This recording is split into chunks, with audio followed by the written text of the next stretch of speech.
This week's Parsha is Parshas Terumah, and in this Parsha we go through the apertures and the utensils inside of the Mishkan. Here we are, having completed our stay at Har Sinai to receive the Torah, and now we're continuing to extend this stay in order to construct a place for God to put His presence in amongst the Jewish people. There's an interesting number of things that anyone can learn from this Parsha, and we're going to focus specifically on the Menorah. The Menorah is actually very interesting because we're not sure if the very first Menorah was actually built by somebody or not. How do we know? Let's take a look at some of the verses over here. So we're in Parshas Terumah. This is actually the beginning of the third Aliyah, and it's chapter 25, verse 31. And the pasuk says, "Va'asisa menoras zahav tahor." You shall make the menorah pure gold. Okay, so it says menorah zahav tahor. You shall make something pure gold menorah. So that's its name, pure gold menorah, not menorah mizahav tahor, menorah zahav tahor. So it's an adjective defining that this is a pure gold menorah. Misha te'aseh hamenorah. It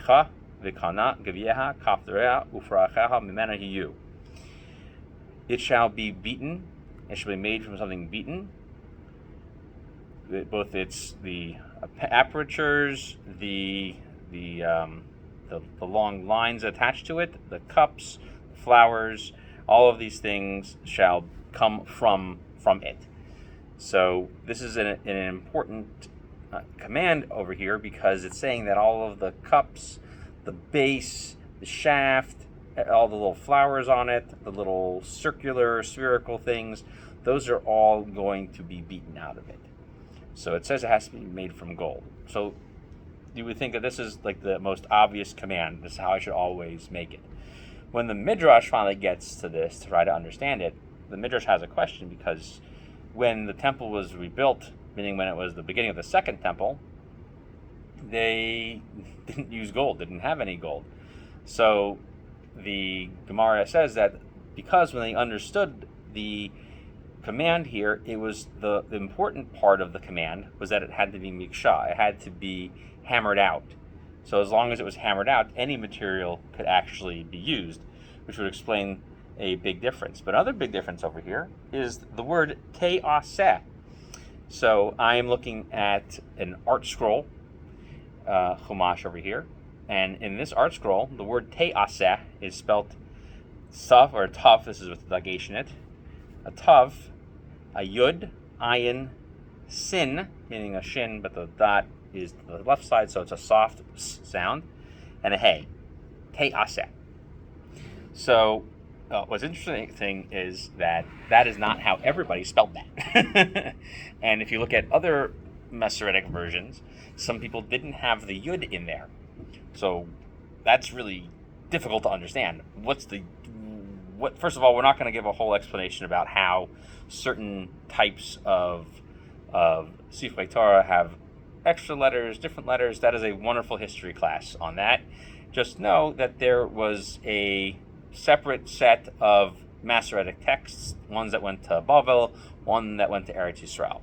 So the first one who really has a hargasha about this difference of opinion is Ibn Ezra points it out. He says, I consulted with our good friends in Tveria that they were adding a yud in there. And I haven't seen such a yud being added here in our country or in France or any of our countries here. We don't have a yud, but it is pronounced te'aseh, just like the Midrash says. We'll get to the Midrash in a second. But it just means that it was made, like everything else was made. You can see the Ibn Ezra for the exact language. So he's very troubled by this idea of having an extra yud in there because his Sifrei Torah didn't have that extra yud. So if you look at a commentary called the Das Zikanim, the Das Zikanim says the extra yud in there, that's written in their texts, is to hint at the 10 candelabras, the 10 additional menorahs that were added by Shlomo HaMelech in the Heichal. And you can see that at the end of Perek Zion in Malachim Aleph. So if you look at the end of 1 Kings, end of chapter 7, and towards the beginning of chapter 8, talks about how Shlomo HaMelech designed the temple very much the same way in which the Mishkan is designed. and there were 10 in there. And so the reason why the yud is in there is that it should be made with 10. So that's what the yud, they add the yud in there. What's even more fascinating is that there's a little bit of a difference of opinion in the Midrash about what is the import of this word te'aseh. So if you look at one Midrash, which is if you look at the Sifrei Bamidbar, so in the Sifrei, it talks about how it was very, very difficult for Moshe Rabbeinu to understand this. Rashi goes through what the difficulty was. The idea of having a full golden menorah is that it had to be miksha, which meant it had to be made from one solid piece. And so that meant, as Rashi explained, it couldn't be soldered together. He actually uses the word solder in the French. I was curious if that was related to our modern word, and it may very well be. Not a linguist, but it seems very, very similar. So you couldn't take individual pieces and then take with heat and then heat them so that they are soldered together. The method of doing that would mean that you have to take a very large piece of gold and you have to hammer it out until you were able to extend each of these branches out, and then with very fine tools soften it in order to add these little dimensions to it. And that's really a very, very difficult task. So Rashi brings down yet another midrash, which is the Midrash Terumah. The Midrash Terumah actually isn't even found here. It's also found in another place. If you look at Rashi, it's also in Bamidbar, and it's not even on Shemos. So you have to look in the Sifrei, look in the Terumah that mention the making of the menorah, but don't actually mention it on our Parsha. And the issue they bring up is that not only did Moshe Rabbeinu struggle with the building of it, he didn't actually make it. The word te'aseh means he took the big thing of gold and he threw it into the fire, and out popped a full made menorah. So the Rashi brings the Midrash to show it in contradistinction to the way that Ibn Ezra does it.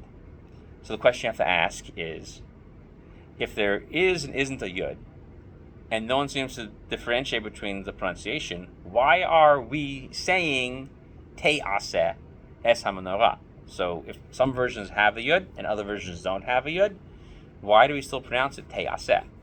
So the Midrash Tanchuma actually asks this question, and it says that is the very problem. It says that it is pronounced malay yud. They don't say if it's written that way, but they say it's pronounced that way, which explains why we don't have a clear Menorah as to why there is or is not a yud. But we do have a Menorah that it is read that way, and oftentimes the reading and the writing, known as the kri and the ksiv, are often differentiated from each other. What's the message of having to pronounce this te'aseh, which everyone agrees that that's the case? So the process of building the Mishkan was very involved, and the Midrash explains what exactly happened. Moshe Rabbeinu was being told to build these things, and it was very challenging for him because he wasn't really an expert craftsman himself. So the Midrash explains that God had to often repeat and re-explain and even show Moshe Rabbeinu what everything was and how it looked like. And then it even says, the Midrash even points out that Michael got involved. God's like, listen, I got to go teach another class. Michael, stay here with Moshe Rabbeinu and repeat this to him. That's what the Midrash says. And so he went over it several times till he finally got it. And then in a separate Midrash, so that's the Sifri, in the Tanchuma, the Tanchuma says that eventually he got so frustrated with it that God said, listen, just throw it in the fire and you'll get a menorah. So there's an interesting idea of being taught this multiple times, and then eventually finding that you've hit a wall and you throw it into the fire and boom, it's done for you. So the Chassam Sofer actually picks up on this idea, and he says the menorah itself, its purpose and its function in the Mishkan and eventually in the Heichal of the Beis Hamikdash of Shlomo Melech, it was to provide light, not because it needed light, because it had the windows. The light it was giving off was a light which it came into itself. It's considered the light of Torah. And the light is that you're supposed to be able to have enough fuel to keep yourself, perpetuating yourself to invest in learning Torah. He said the message of the Midrash is to say that just like by building the different kalim for the Mishkan, one has to take the time and invest themselves into approaching a difficult section of learning. And in many ways, everything in life has to follow this same pattern. I may not understand how I need to get to my goal, but I need to make sure that I surround myself with people who can teach me how to do it. And I have to apply myself to those things to make sure that it gets completed.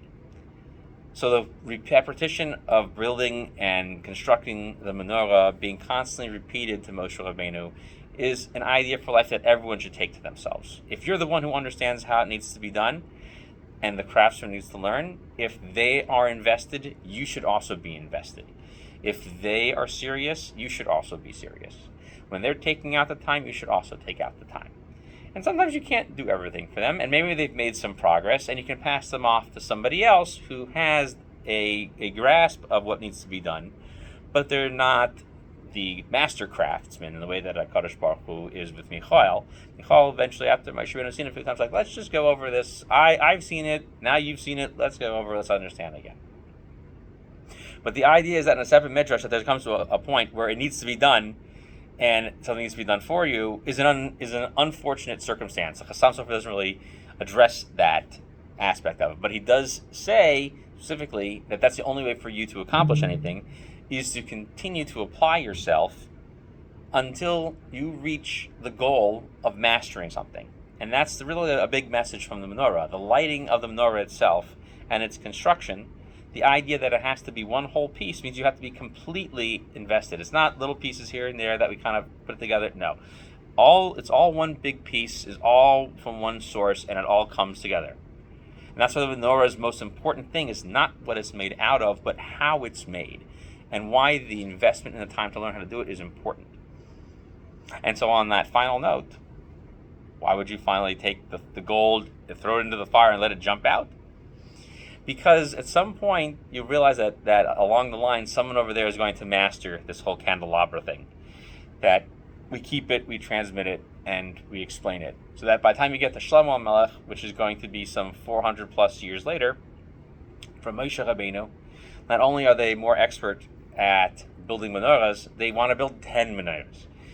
And that's something that we transmit along with us. Sometimes we just keep it in the story itself. Other times we make sure that it was actually foretold in the Torah itself, and you have that extra yud in there. So depending on the Mesorah that one has for how to write this, there is or is not a yud, depending on the Mesorah of the text. But the Mesorah itself of constantly being applied is universal across the Jewish mindset. That we should constantly focus on reaching and attaining the things we need to light ourselves, bring ourselves close to the light of Torah, to embolden and to brighten our lives. And with that, I say good Shabbos.